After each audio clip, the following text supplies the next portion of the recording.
Universal Periodic Review of the United States.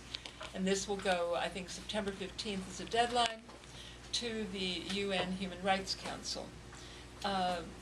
We want to start by framing the issues, then going into small groups, and Ryan will give us much more discussion on how we are going to work. But I first want to introduce to you and welcome LaTanya Mapp-Frett, who has just an exciting background, 18 years overseas. She has worked with the State Department. She has worked with, let's see, UNICEF, Yes. in several places, including in Pakistan. And she is now the Vice President for Planned Parenthood Global. Thank you so much for coming and for preparing a program for us today. Oh, thank you so much, and it's such a pleasure to be here. I mean, it's such an exciting, just varied group. It's so, it's pretty rare that you get to have such a group in one room, and so I would love to take this opportunity and apologize ahead of time that I do have to go before you do your group work, and wish I could be here to deliberate a little more with you as you think towards the report that you want to submit. But I thought, when I saw that you were coming together, it would be a wonderful opportunity to talk through some of the issues that we are having at Planned Parenthood Federation of America.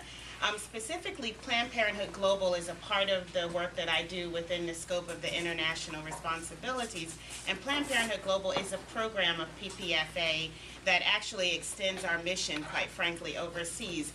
And in service delivery, what we do is work with local organizations. We work with healthcare, service delivery units, but mostly those organizations. Don't think big clinic or big hospital. We really work with champions on the ground, midwives in very marginalized communities, nurses who want to be able to expand their services a little wider and help build their capacity.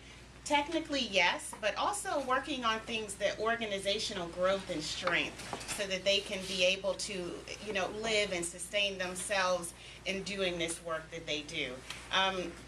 So we do that in Latin America and Africa, and it's a little bit strategic why we do it in the places that we do it, but about every 5 years we choose who we'll concentrate on in which countries over a 10-year period. Recently, though, we've really grown, and I'm very excited about this, the work that we do with reproductive health advocacy in the countries where we work. So it's been for many years a real big focus on service delivery for health, and now really working on advocacy. And I think we've gotten really, really impassioned about doing this in the countries where we are because of what we see as sort of going backwards a little bit in the United States, and how important it is to make sure you have a political environment and social environment that is conducive to providing health care for women. So, and I'll talk a little bit about that as we go through. So it's kind of great that I'm able and I have the capacity to be able to work both on human rights issues here in the United States as well as overseas. And I think that the cool thing for me about that, after working so many years overseas, is that it's sort of that I can walk the walk and talk the talk in many places. So I know what the problems are here in the United States. I also know what the privileges are that I have coming from the United States. But I also then can take both of those messages overseas and try to raise all boats as much as possible. So I think, I don't know how to click it forward. Do you want me to move it, or? The keyboard's over really, there. they're just kind of cool pictures. You don't have to worry about the PowerPoint so much. I mean, so often when we talk about, we'll get to it, but often when we talk about human rights, particularly in the United States, we're always talking about some kind of outside entity, some other country that, thank you so much, where we focus on usually some grave issue that has come up. And, and I think that's appropriate. Yes, we should talk about what's happening in other countries, but we also have to take responsibility and have some accountability for what's happening here in the United States. So I'm going to kind of go back and forth. Because this concept of human rights begins at home, I think is really important on how I talk about the work that we do then overseas, and where we see some opportunities to be able to affect change where we work both here and overseas. And this whole, and I'll talk about, and for of course the work that I do, the right to a healthy life free of persecution is very important. But it's this interconnectivity of the human rights that I think is the most important concept that I hope we get across when we talk about health rights, and not seeing them so separate from economic rights and other social rights and other political rights, and making sure that we talk about them in a way that is effective to see human rights as just one woman has all her rights. It's not, a specific, these are the women's rights or these are the human rights. But I mean, as so many of our colleagues that have come before me, have talked about, that human rights are women's rights, and we have to ensure that that doesn't get segregated in any conversation that we have, particularly in the political forums that we're in. And so for us, controlling one's body, being able to determine the size of your family, and to practice whatever faith you want, they all they go together. And this is, for Planned Parenthood, very important. We don't just talk about health care, we're talking about the whole gambit of human rights when we talk about the women that we support, both here in the United States and overseas.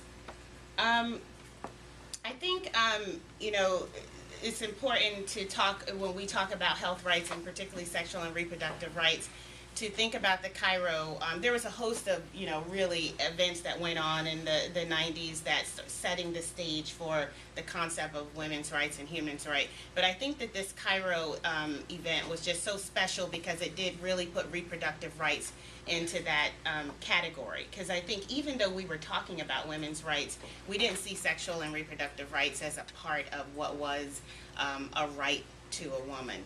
And so I want to show you guys, let me just say, a video, but I don't know how to make it work. Escape? Should I go back? Escape. Oh, escape. And then the mouse is actually over there as well. They're going to make it work for me. But just to kind of set it up for you, it's just a video because it is the 20th year of the Commission on Population and Development, and I think, in a very important time for us to look back as we start setting a new agenda to make sure we're all on the same page. And so we got together with a couple of pioneers and laid out this video. So Very good. that's it. There we are. Just need a little sound. Can I turn it on from here? Significant moments of my life. There you go. I think we don't understand how important the ICPD, the International Conference on Population and Development in Cairo, was for us and our own rights in the United States. Everyone here knows. Attending the Cairo Conference on Population and Development in 1994 was one of the most exciting and significant moments of my life. I think we don't understand how important the ICPD, the International Conference on Population and Development in Cairo, was for us and our own rights in the United States. There had been this massive worldwide push to expand access to contraception, but it had been done often in a really coercive and insensitive way. The Cairo conference was when that all changed. It was phenomenal. The rather curmudgeonly governments could actually hear from women what our lives are like, what our health challenges are. The conversation had sort of become one around how do we control population? And of course, women's bodies then became the terrain on which this conversation was happening, as opposed to a conversation where what women wanted and what women needed was needed. We achieved a major victory in Cairo when we shifted the conversation away from population control and towards women's health and rights. You have to protect and fulfill all of women's human rights. And that global women's movement that came together to make that shift was an incredibly, incredibly important moment in the history of global organizing, not just for women, but for everybody. It's been 20 years since Cairo. Women's human rights have come a long way. Changes that Cairo wrought are now so embedded that it's hard to even remember kind of how important or how revolutionary they were. We've made huge headway on issues of sexuality, on maternal health, on adolescence, female genital mutilation, the issue of sex ratios and sex selection, the question of early marriage. We are having conversations about women's needs and women's rights in a way that we haven't been able to have before. Cairo and the issues that the global women's movement was able to put on the agenda were absolutely critical. There's a whole generation of young feminists like me who were not in attendance at Cairo, but the rhetoric and the framing that was established there is still useful to us today, and we're still working to make sure that the promise of Cairo is fulfilled. 2014 is at least as critical as 1994 was. We always are going to face people who want to push us back, that are trying to put women back into the 19th century. What we learned in Cairo is even more true today, and that is if we stand together for the health and human rights of women, we can change the world. This is a moment when all of us can come together and really talk about the world we want. In the world that we want, All women can make decisions about their bodies, their families, and their lives. every woman and every girl will have full protection of her human rights and equal footing with men in every aspect. Everyone's human rights being everyone's concern. Thank you.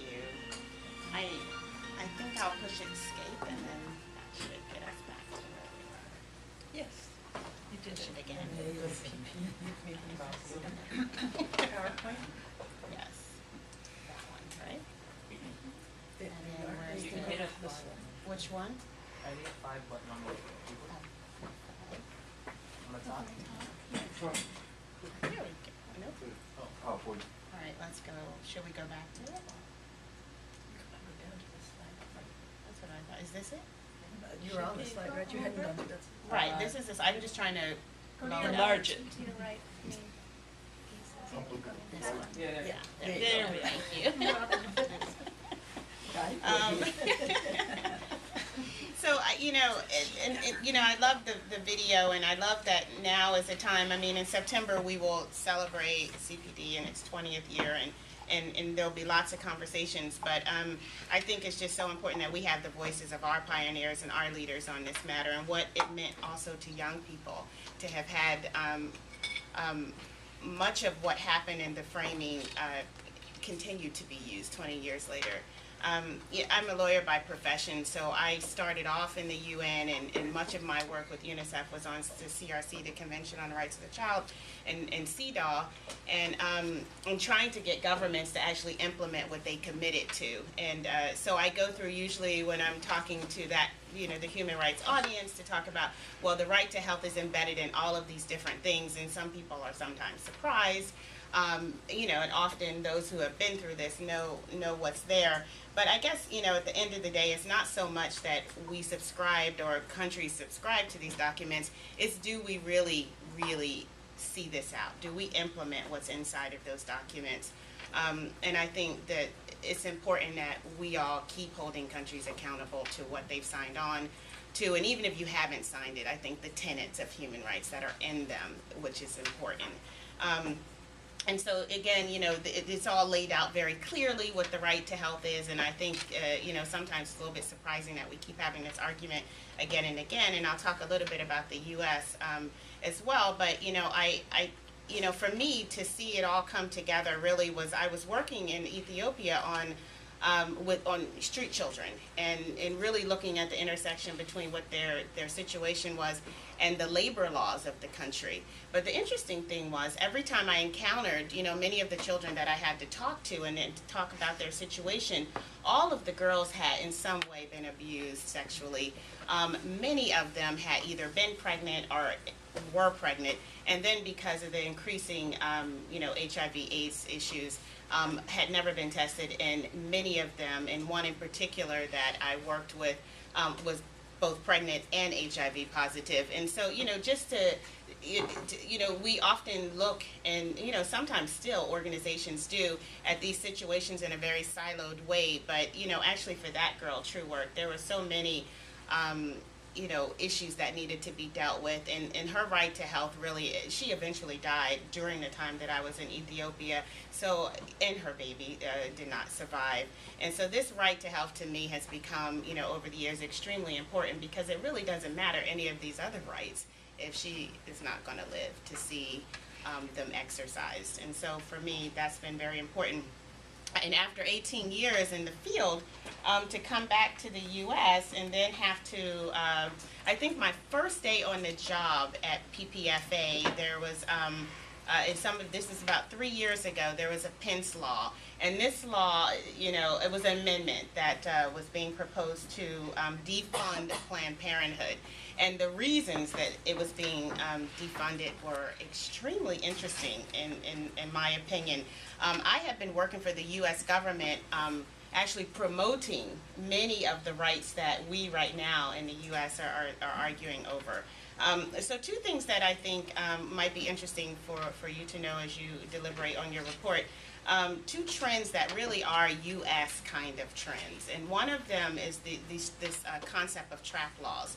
And some of you, I think, know very well what they are. I mean, the term trap is targeted regulations on abortion providers. So it really is a way that that some governments and some members of our legislature are using the law to actually impose broader restrictions on doctors that work in one area than doctors in other areas. Because we know they have to regulate the profession and what happens, but to actually target a particular sector of the medical field has been very interesting for me after so many years and in so many countries to look at how that's happening here in the U.S. And it's actually making it very burdensome on women in places where they, and over the past, probably 40 years, have been able to access, services are now actually coming up against some of these laws, and doctors are more and more not wanting to even deal with it, which is a real problem.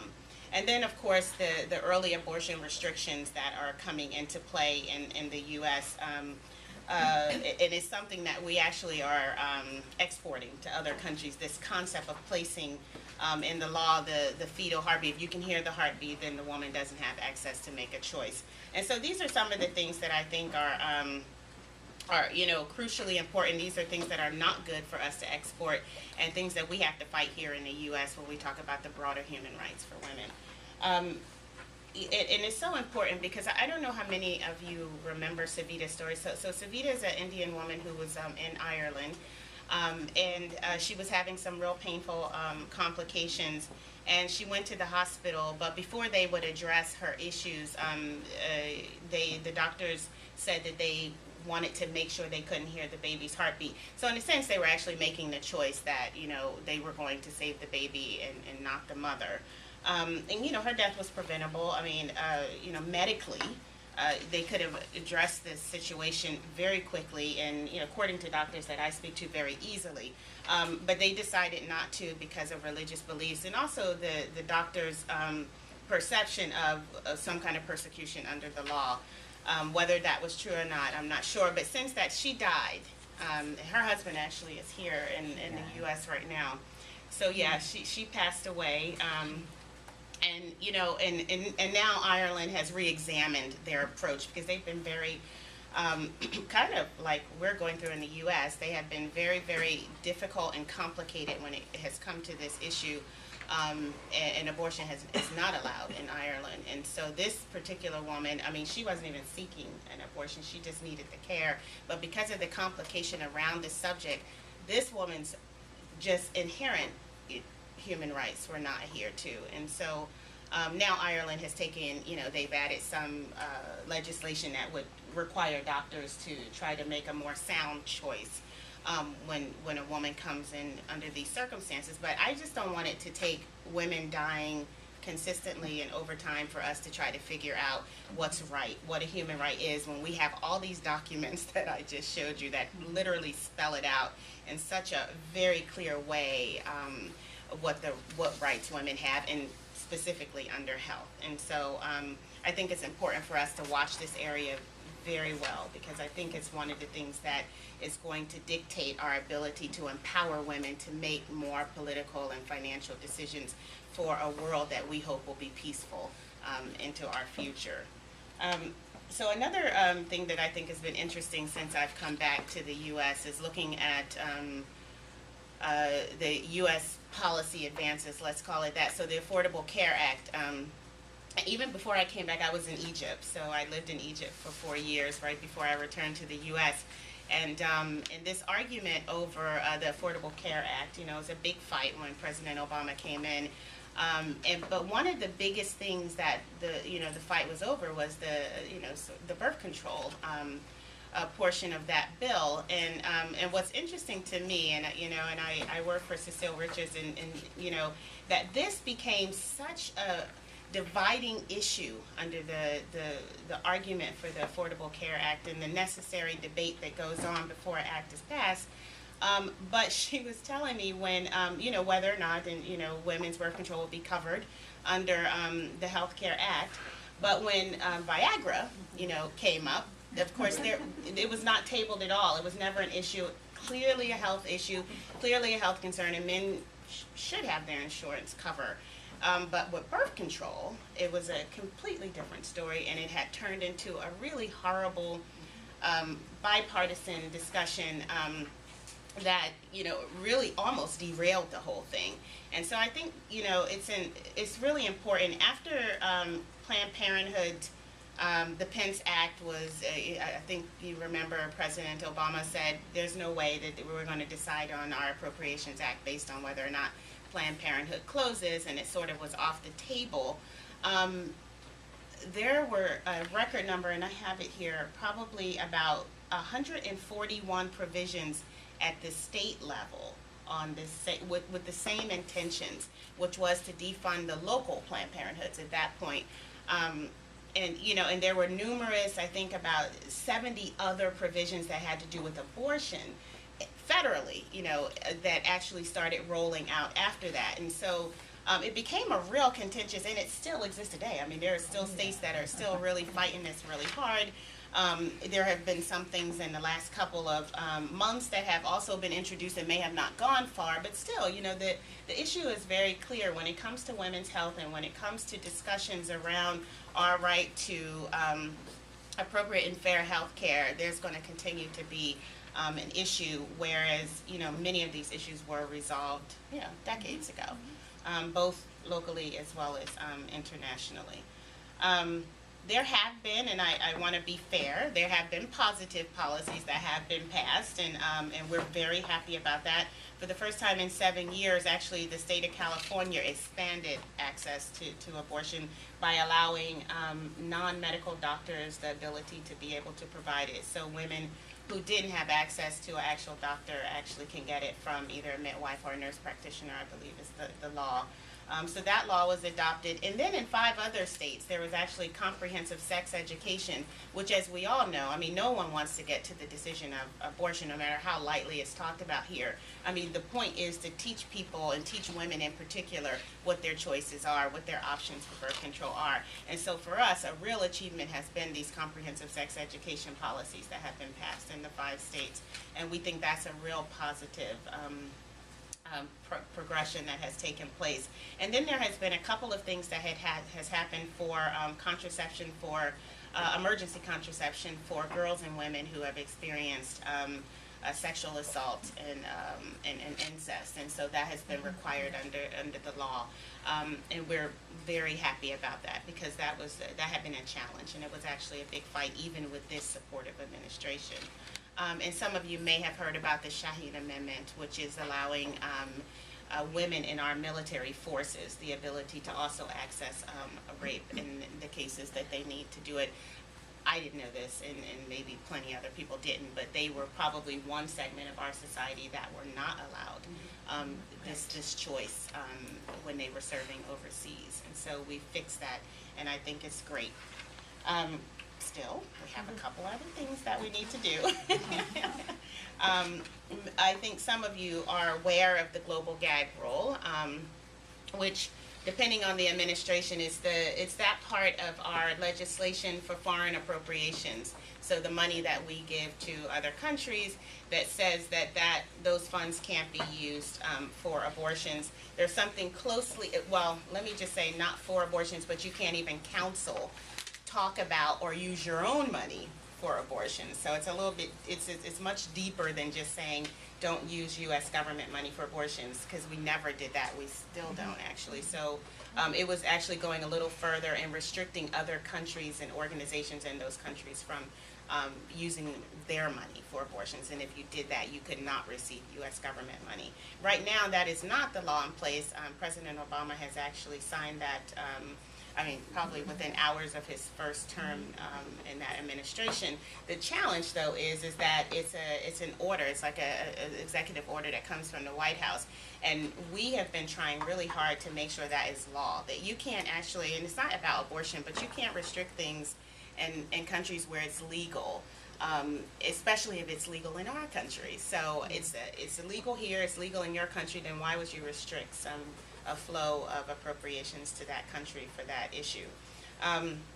And then we also have something closely related, which is the Helms Amendment. And the Helms Amendment really has been a problem, and I worked in the Democratic Republic of Congo, so I can really speak to how this has been an issue. The Helms Amendment strictly says you can't use abortion as a method of family planning in foreign assistance, and I don't, that's tricky, right? So women usually are not coming to the clinic asking for an abortion as family planning. It's usually after some gross reason that they need to have the abortion. And in the cases of the DRC in particular, in the Democratic Republic of Congo, there were mass rapings going on in communities and villages. And the tragedy was, after that happened and women found out they were pregnant because of these mass rapings, they were not able to get resources to get an abortion. And in these years, we're talking about medication abortion was actually available, so it wasn't even a procedure, so that they didn't need to reach clinics. So that has been, I think, a problem with the Helms Amendment, which still we need to work on in our own country's laws and how they prevent what could be support for women and their rights in other countries. And there's one more thing that, many of you are familiar with the Peace Corps, and so U.S. Peace Corps volunteers are also not, they're another segment of our American community that are actually not allowed to access abortions if they have been raped. And the challenging thing, and I'm a Peace Corps volunteer as well, but the challenging thing with that is that it actually happens quite a bit. That's probably why I'm talking. And you are as well, yes.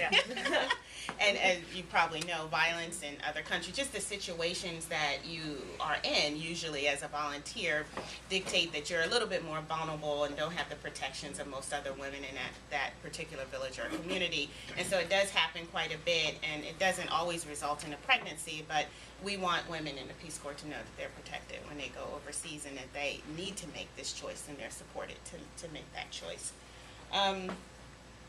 So, we're here, and this is my final slides, and I, this hashtag, The World We Want, it's a campaign that we're joining the UN, and Planned Parenthood is just very committed to, because we think it's so important to talk about what we want, and to continue to go forward with women's rights, and human rights in general.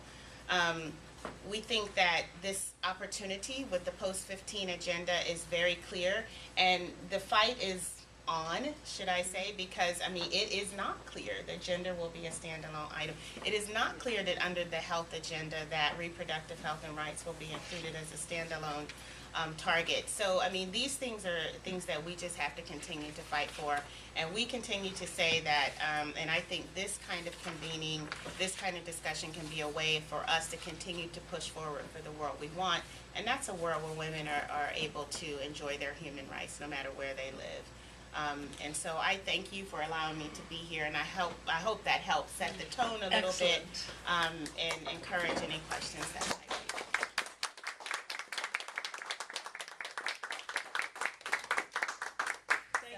So much. May we? Don't know what a serenade is. You do need it, don't you? No, I don't. I'm just gonna talk. I wish I had.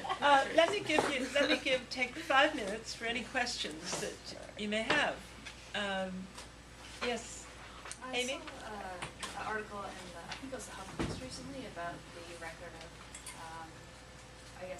deaths during birth for women compared to other industrialized countries and developing countries. in that we ranked the highest in developing countries, but we're the lowest in developed, and I was just wondering what your thoughts on that were. And increasing. I think right now Yeah. we're the only developed, country, Western country, that is our maternal mortality and morbidity is going up.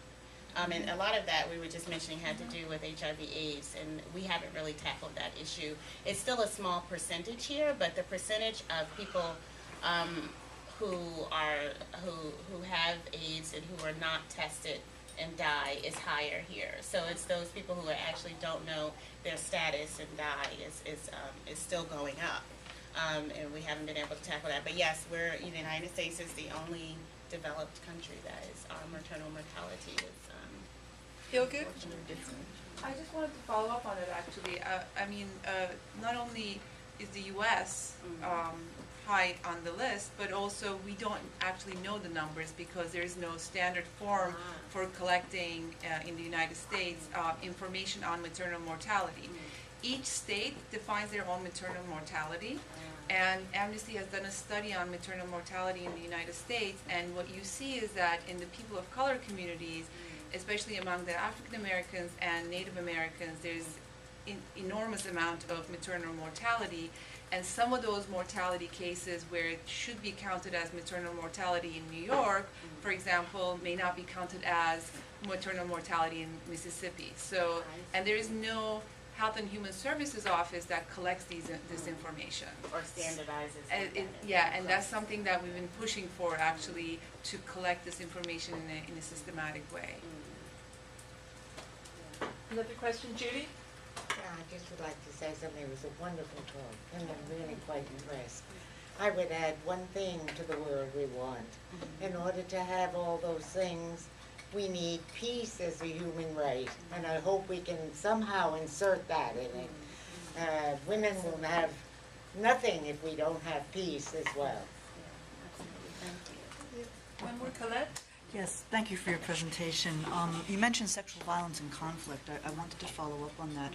How do you see the U.S. record? I know Samantha Powers is very active, and Madame Bangura has certainly made this a priority under Secretary General Ban Ki-moon.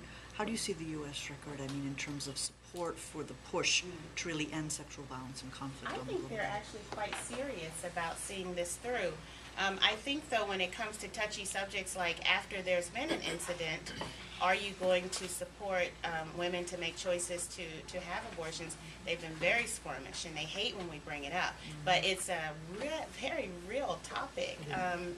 It's almost, I think the prevention is, of course, the prevention and maybe the punishment of Prosecution. Yes, it's very serious for this government, and I respect that.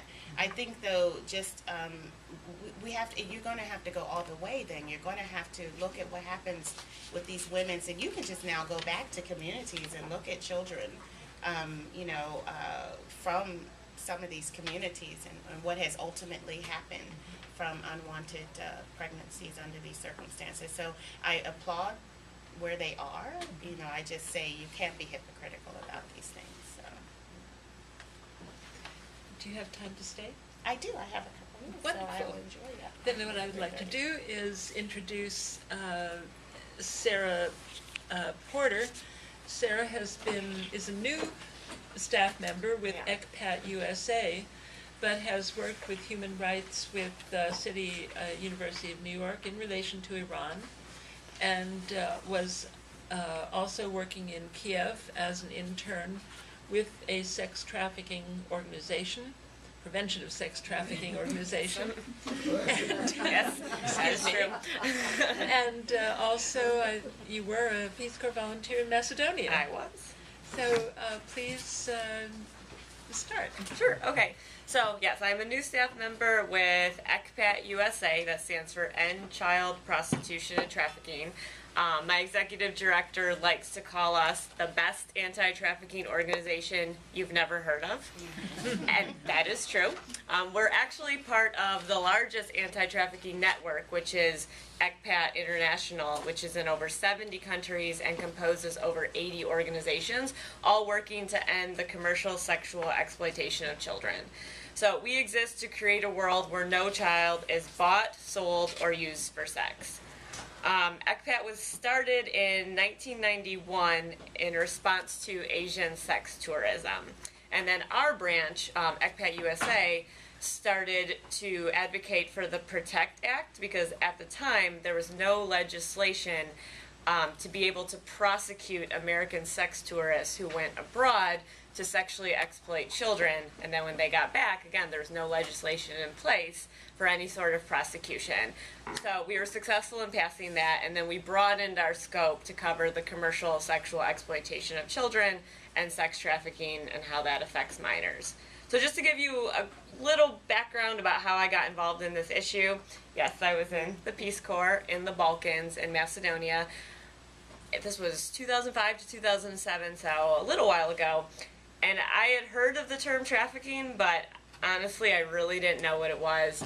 And then when I got to Macedonia, Peace Corps had a program where volunteers could actually go into the schools and start talking about human trafficking with the students. So where I was placed, unemployment was almost 40%. So almost any high school senior who was graduating really knew that their options were extremely limited, and most of them would try to leave the country to go work on a cruise ship, to become a nanny, find work in a restaurant, whatever, anything to get them out of the country. And I would always ask the class, you know, when you guys graduate, how many of you are thinking of working abroad? And usually at least 50% of their hands would go up. So we wanted to talk to kids. If you are thinking of working abroad, this is how to do it safely. We call them safe migration classes. You know, how to get your passport, your visa, how to make sure this job that you've been told about actually does exist, how to arrange your own transportation, just all these things that the community wasn't really talking about at the time. So that kind of informed my view of what more of the international world of human trafficking looked like. But when I got back to the States, I started to see more what it looked like domestically.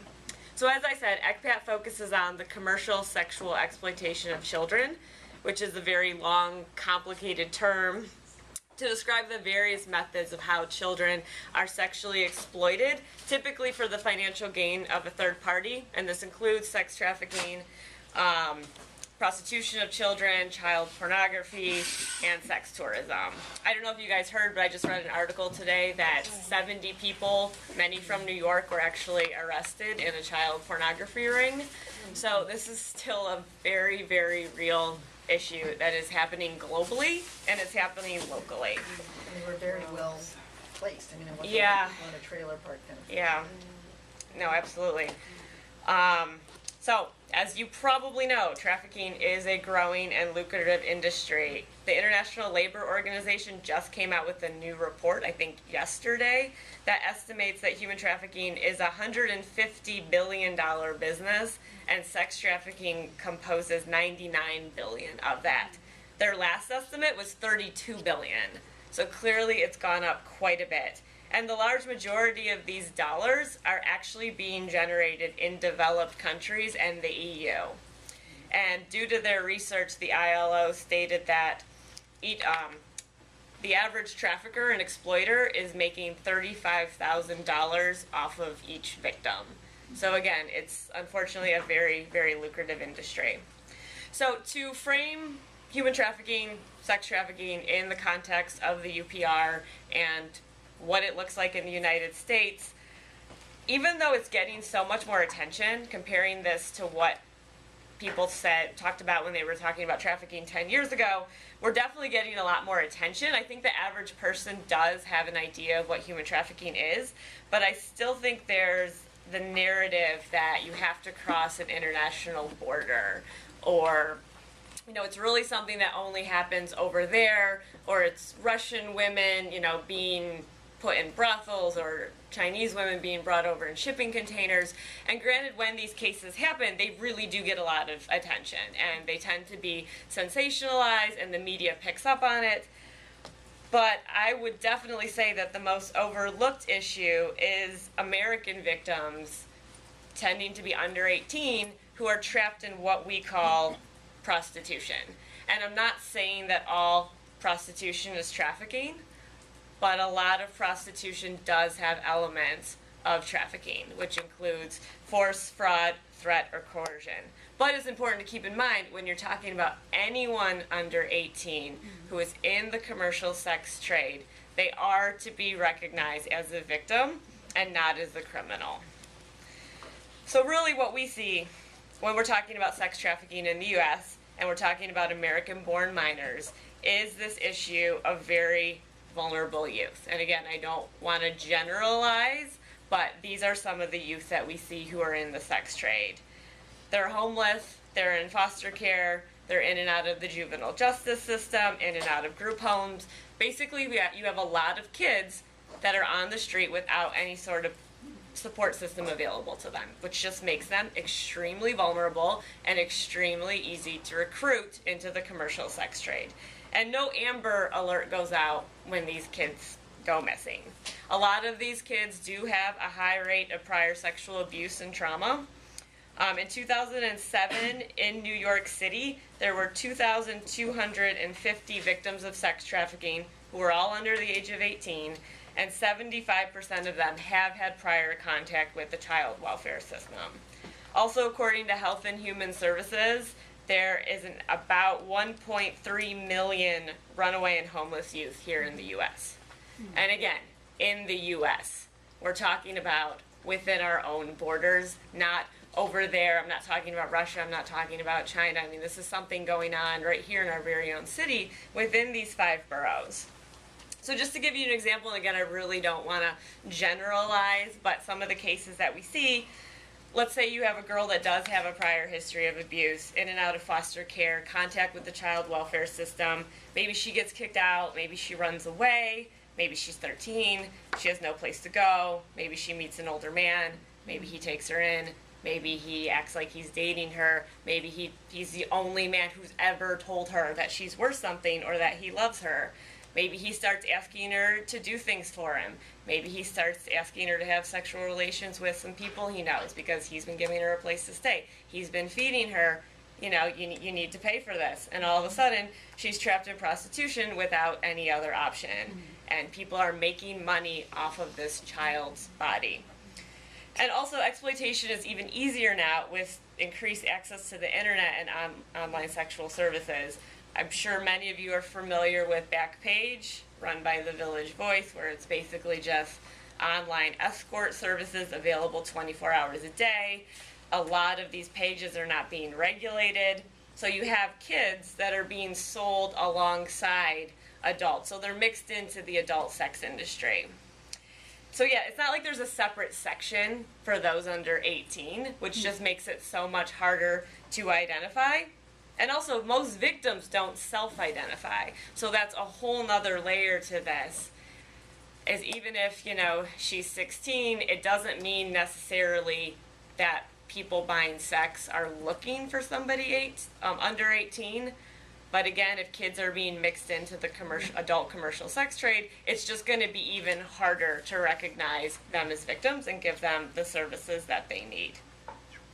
I really hate to quote statistics because this is such an underground industry that's really hard to get reliable data on, but the numbers that are the most commonly cited are 300,000 children in the U.S. currently at risk for sexual exploitation, and 1,000 children who are currently in the commercial sex industry at any given time. And again, in the United States. I'm sorry, can you repeat the last 100,000 number? perhaps? 1,000? 100,000. John Jay University here in New York did a study, and they estimated that 4,000 children in New York City are currently being sexually exploited, and 45% of those victims here in New York City were exploited in hotels by their customers. So I think that, again, just pulls it back to this is something going on right in our backyards. The New York number is 4,000, an average of 4,000. And again, these are estimates. I mean, this is the best data that we have to work with.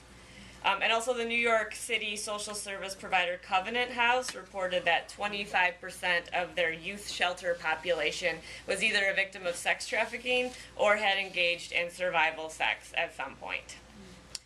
So again, you have the federal definition of trafficking, that says anyone under 18 who's bought and sold for sex is absolutely a victim and they are not to be treated as a criminal or arrested for prostitution. With adults, when you're talking about trafficking, you do have to prove force, fraud, or coercion, which can make it a little more difficult. Again, a lot of victims don't self-identify, or for very good reasons, they don't want to take the stand. But when we're talking about kids, that totally gets wiped away. You don't have to prove any of those elements. But we have discrepancies between our federal laws and our state laws. So I don't know if you guys have heard of something called safe harbor. Safe harbor legislation mandates that anyone identified in the commercial sex industry who's under 18, again, needs to be recognized as a victim and given services, not jail time. Only 11 states have some version of a safe harbor law. So even though federally anyone under 18 is a victim, only 11 states have that on the books. And then another layer to this is these laws are not standardized. So one state law can look very, very different than another state law. So what's interesting is New York was the first one to pass one of these safe harbor laws in 2009. But it only applied to youth 15 and under. So you had all these 16 and 17-year-olds falling through the cracks. And we're very happy to say we were able to successfully advocate last summer for New York to change that law, where now it's anyone under 18. But I think that's just a good example of, again, the best intentions, but we're still missing some of these victims. And just because a child is 17 and our laws say, well, you know, she or he is almost an adult, you know, they're making a choice to do this, their exploitation probably started well before their 17th birthday. So that's also something to really keep in mind. And what's also interesting is if a child, well, talking about statutory rape, let's say a girl or a boy, you know, has sex at 14, 15, since they can't legally consent to having sex, it's statutory rape. But for some reason, if there's some money exchanged, all of a sudden this perception changes. And we're looking at this child as a criminal because prostitution is illegal. So there's a lot of layers to this. And I do think it is starting to change. It's great that 11 states have some sort of version of a safe harbor law. But if I'm doing my math correctly, that means we have 39 to go. Yeah, so legislation is definitely a really big issue when we're talking about this. The federal government and the individual state governments really have a hand in this and can really move the agenda forward based on what they pass. So, in addition to having a safe harbor law, which is great, it doesn't do a whole lot if it's not backed up with the proper implementation. So once you pass a law, if it's not in the state budget to provide training, also just to provide beds. I mean, if there's a child who's been identified as a victim of commercial sexual exploitation, but there's nowhere to go, it doesn't really do that child a whole lot. And they're probably going to end up either in jail or back out on the street with their pimp. And something really frustrating that happened in New York is there was this amazing program that worked with foster care parents to train them to be able to take in a youth who had been commercially sexually exploited. Because if you look at the needs that foster care children have in general, I used to work in foster care, these are some very high needs. You have children with extreme trauma and history of abuse. But then you add on the other layer of sexual exploitation. It's very hard for foster parents to be able to adequately address their needs. And New York had a program, and it was the only one in the whole country I'd ever heard of, and I just heard that it lost funding.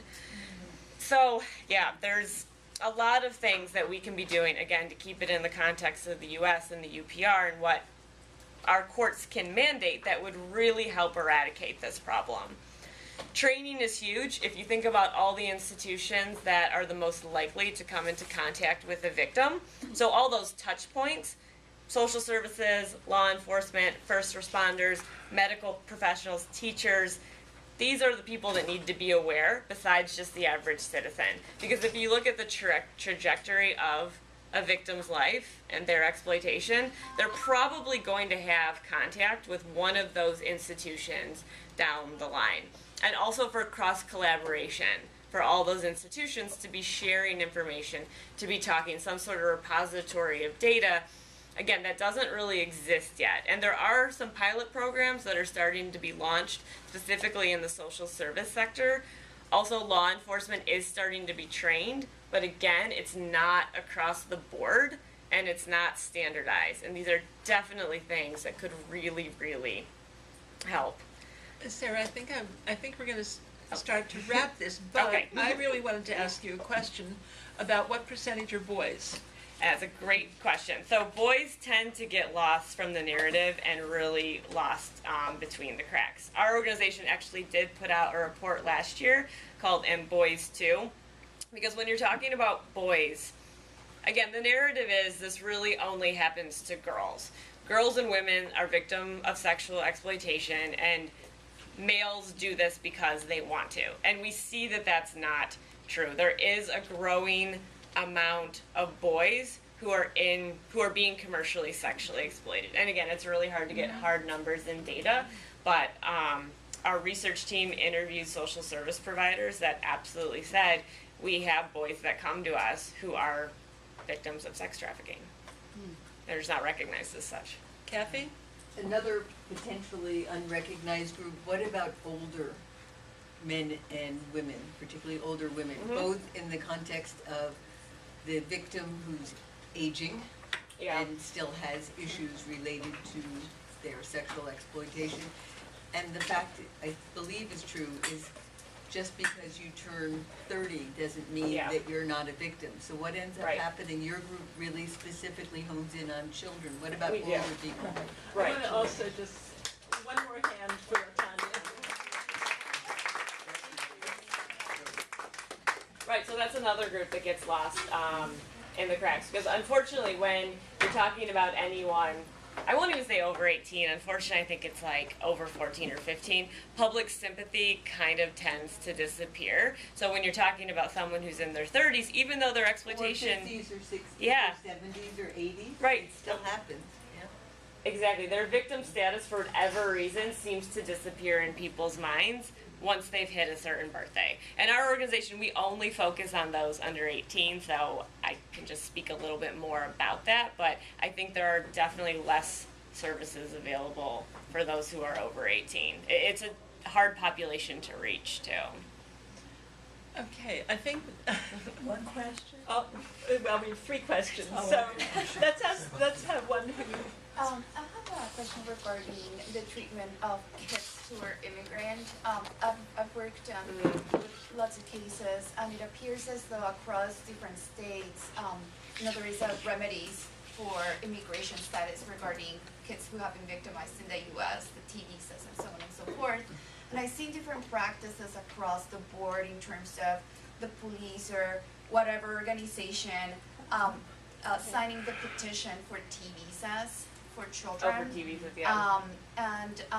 I'm wondering, since we're talking policy, it appears as though that's very much mediated by anti-immigrant rhetorics or narratives in different communities, and it seems to be very different from state to state. So when I was in New York, perhaps there might be a bit more of a benign attitude regarding these, but if you go to another state, it's a very non-benign attitude. Yeah. So I'm wondering what your thoughts are around that, and what you think in terms of policy is necessary to sort of regulate that in a more...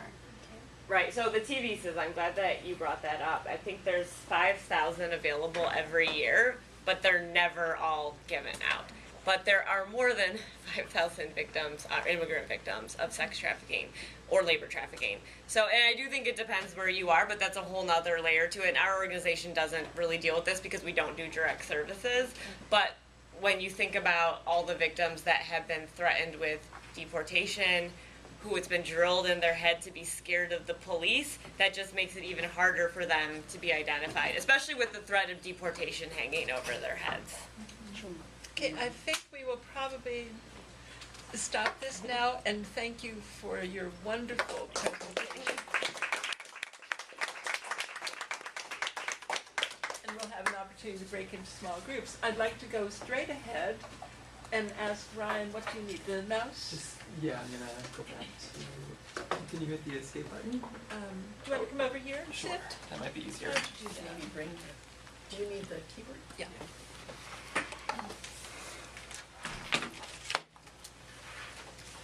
And you can read about Ryan. He's the Leon Nevis Human Rights Fellow with UNA USA, has been so for about a year and almost 3/4, and has been doing a wonderful job. He's spoken with our UNA division a number of times, including at the FDR Museum and Library, and has put together these wonderful papers that we have, and I want to thank him again, but even before he starts to speak. So, Ryan. Thank you. Okay, thank you so much, everyone, and thank you again to Sarah and Latanya for providing some really important context for just what we're here to be doing today, and for the kind of our goals today in talking about the Universal Periodic Review. So first, obvious question is, what is the Universal Periodic Review? Basically, if you just take it apart word by word, it's universal. It applies to all UN member states, so all the 193 member states. It's periodic. It happens about every 4 years or so, and it's a review, meaning it's an assessment of a constructive assessment of each state's human rights record. During the review, states get recommendations from other countries, from civil society about how they can better and improve their human rights record. Sometimes this includes what they're doing well, sometimes this includes what they're not doing well, but it really is a constructive assessment of every country's human rights record, and it's part of the new Human Rights Council, which was established in 2006. So it is a fairly new mechanism at the UN. I think one of the great things about the Universal Periodic Review is that thus far it's achieved 100% participation from UN member states. So Australia to Zimbabwe, every UN member has shown up to conduct their review. Also, there's official channels, there's opportunities for civil society, us, and grassroots advocates to participate in the process and really have a meaningful contribution when a state's under review. And finally, the really good news is that the US is up to bat next. In 2015, January 2015, the US will appear at the Human Rights Council to undergo its Universal Periodic Review. This is the second cycle. It already went through one review. We'll talk about that really briefly, but it's an exciting time. Whoa, what's going on? So more or less, this is part of a UNA USA initiative we're doing for the first time ever to use our chapter network to link up with other advocates interested in human rights issues, and the ultimate goal is to really have a voice within both the State Department and Human Rights Council as the U.S. approaches its UPR in 2015, and it's going automatically. And these are some of the issues that we'll be discussing: trafficking, advancing the rights of women and girls. Another chapter in Chicago recently discussed international treaties. We had another group in Washington, D.C. discuss LGBT rights, and we're going to do this again at the annual meeting. And we just found out today, we just confirmed today that official from the State Department will be attending and offering their remarks about the UPR and basically thanking us for having a role in that. So it's really good news. Really quickly, I'm not going to read this, don't worry. This is how the UN defines the Universal Periodic Review. This is right on the website. Anyone can find it. I just show this to show, kind of how the UN defines, how the UN looks at the UPR, but also to show that there really are entry points for civil society to participate in the process. There really are channels for us to have a very strong voice in the process. So I think that, if you just kind of step back and look at the entire UPR process, it can be a little intimidating, and as a lot of things dealing with the UN, I'm a little opaque. But as you kind of go through it, it gets increasingly clear. The first part is kind of what we're doing now. We're having domestic consultations with civil society. Other human rights groups, other advocates are writing reports that they can submit for the US review. At the same time, the US government is working on a national report, we hope it is, detailing kind of a self-assessment of its human rights record in all areas. So this is kind of like the U.S. giving a report card on its human rights record. And understanding this, I think we can see why our contribution, our voice is so important. Because when you just have a government sending their own report saying, this is how we're doing, you really kind of need a complement from civil society to get an understanding of what's happening on the ground. After this, the country appears at the Human Rights Council in Geneva. They present their report. They get recommendations from other UN members. There's questions, there's recommendations. There's actually an opportunity for civil society groups to comment, to offer comments on a country's human rights record, which is really exciting. Next, a kind of huge report is established, which integrates the national report, civil society contributions, what happened at that Human Rights Council session, and then the whole Human Rights Council kind of debates that report, they consider it, and they vote on it. That's, when the Human Rights Council votes on the report, that goes very quickly. It usually happens by consensus. And then you have implementation. That's when the country is really supposed to get its hands dirty, start implementing the recommendations it received, and ultimately report back to the council on its progress. Can't really see too clearly, but they're there, I promise. This is, again, right online. Anyone can find this right now.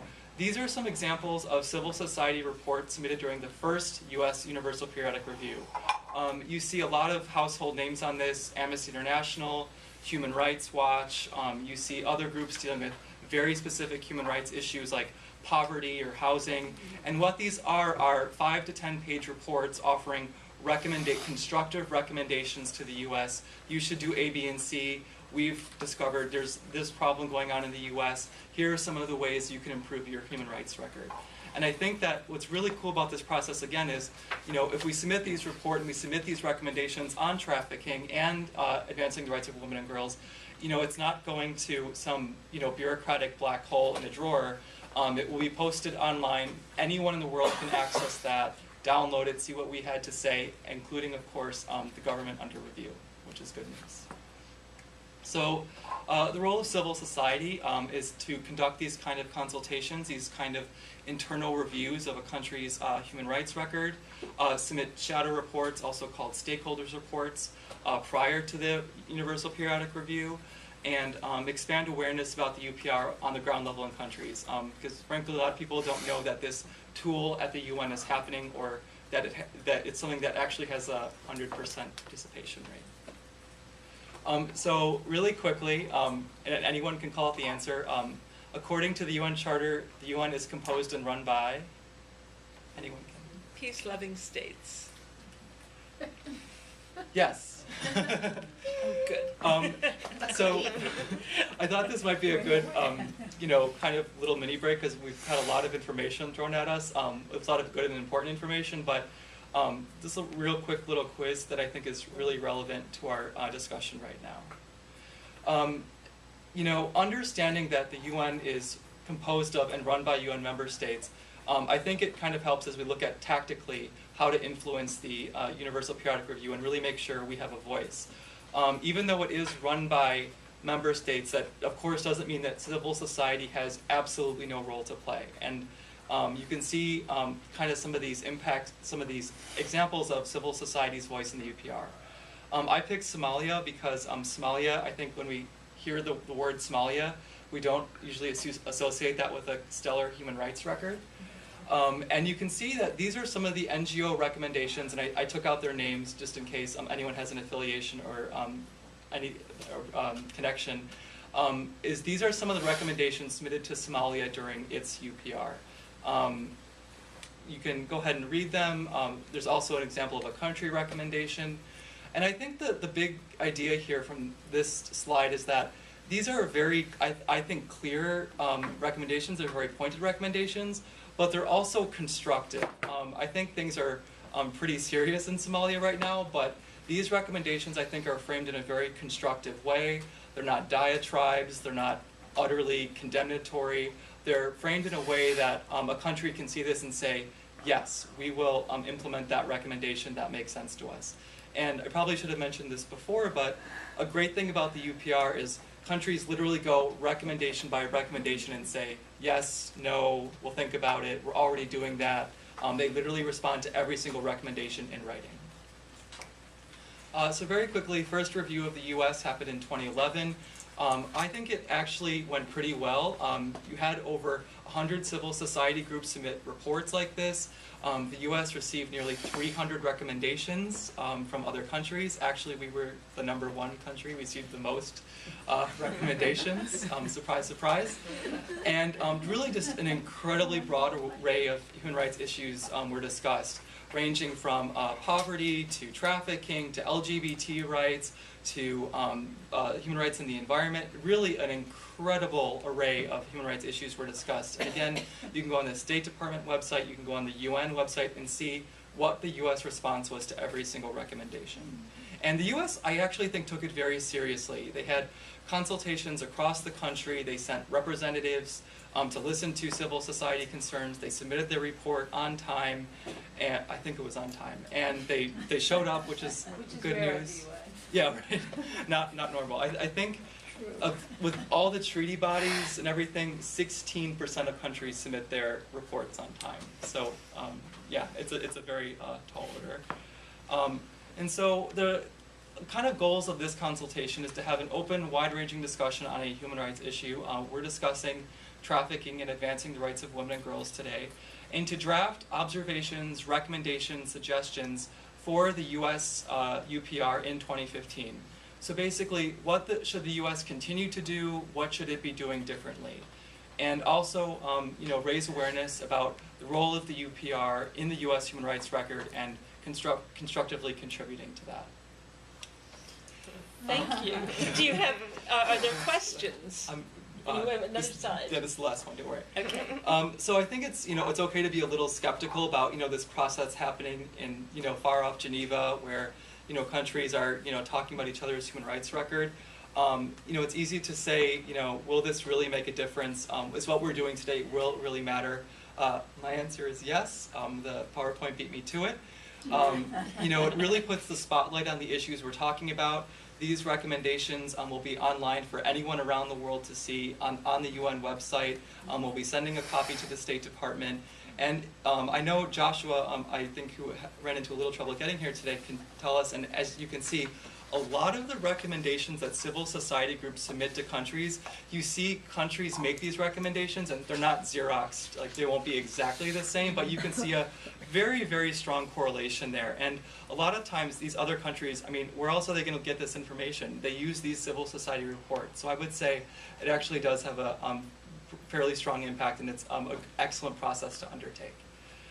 And so this is the last slide. Our next process will be to have these consultations, to develop these recommendations and ideas from this group, from this really excellent and diverse group. Had to have a frank discussion, discussing your experiences, observations, and suggestions, given the excellent context we've had on issues like trafficking and advancing the rights of women and girls. And we're going to have, each group will have a rapporteur, and at the end of the group sessions, we're going to have a presenter present the group's findings, observations, and recommendations to everyone else, to the plenary. Thank you very much. Answer question? Well, actually, I was pulling this out, but I thought I should check that you hadn't written it before I actually mentioned it. But there is a very interesting resource on the UPR site, which is basically an evaluation of how effective the UPR process has been on the basis of the ways in which countries have responded, and even based on the nature of the kinds of recommendations given, i.e. those that are more pointed, more time limited, et cetera, are more likely to be met. Also those that they've already been considering, obviously. But it was, I think, a good illustration of the impact, and it made very clear that if there's no civil society follow-up, it is an empty exercise. So it's both this input side of the process and the follow-up side of the process. Okay, I would like to limit questions now. A real quick one, Jose. Yeah, my question is, the recommendations that are presented to each country, is there like a quantity, like how many people have made that recommendation, or it's just, how is it ordered? Yeah, it's a lot of things. It definitely helps if you have a kind of broad cross-section of civil society saying the same thing over and over again. But it also helps how these recommendations are framed. You'll find some reports on there that kind of are approaching more of the, not constructive side, and they want things to happen which aren't very actionable, and so, that might not appear in the report because of those reasons. So it's kind of a combination of things, but I do think it's helpful to have like this kind of diverse input, and also to frame it, even if it's very pointed and it's a very serious recommendation, in a constructive way. Okay, I have one more question about, is UNA working with other organizations in joining in writing This report? reports together? Because I know that on certain topics, there are groups that will join. Let's say if we care to join a group with human trafficking or women and girls. So kind of, yes. So we're working with our chapters right now, which are all contributing to this report. The report itself will be an individual report, not a joint. It won't be technically a joint report because we're submitting it as UNA USA. But that's a great point. There is the possibility of submitting joint reports. Different civil society groups can come together on a variety of issues and submit a report collectively. It's kind of a good tactic for getting over the word limit and the page limit. And so yeah, that's definitely a possibility. I think we're just focusing on an individual contribution now because it's our first time doing it, and yeah, this might be a bit smoother. Well, I want to thank you, Ryan, again for everything you've been doing to make this possible. And I'd like to pass this to Joan Levy, which has a flash drive, and Amy, want to stand up?